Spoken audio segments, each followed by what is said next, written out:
This is CNN Breaking News.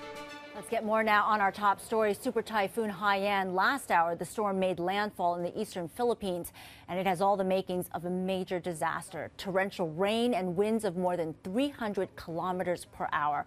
We're going to go to Andrew Stevens. He is there in Tacloban.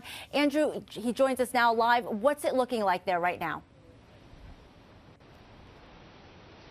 Well, conditions continue to deteriorate quite sharply, Patricia.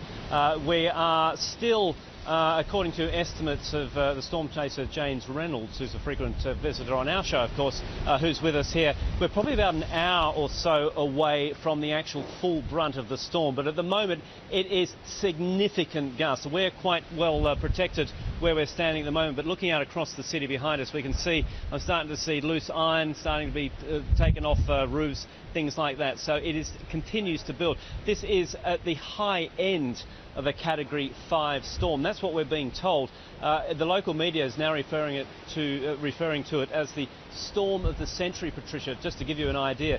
But certainly we've got another 3 hours or so of this. Where it hit landfall is about 300 or 400 kilometres away from where we are now. So we're expecting another 2 or 3 hours of intense winds. Perhaps then the eye will pass over. At this stage, it looks like it could pass directly over us. Obviously, that's things can change there. And then we've got the other side of the storm to weather. So the people in the Philippines are looking at several hours still of these incredibly strong winds. And accompanying that, of course, the very low pressure, strong winds, that combines to produce a surge, a storm surge it's called, where you get a significant increase in the sea level. So that is obviously a real concern as well. This is quite a low-lying city, and along the coast you see a lot of dwellings, of houses right hard up against the sea all the way along. So the question is, have they been evacuated? There has been evacuations. Whether there were enough, whether people realised the severity of what was about to hit them, we don't know yet. Right now, I want to bring in Tom Sater, who's been tracking this storm for us. So, Tom, what's it looking like?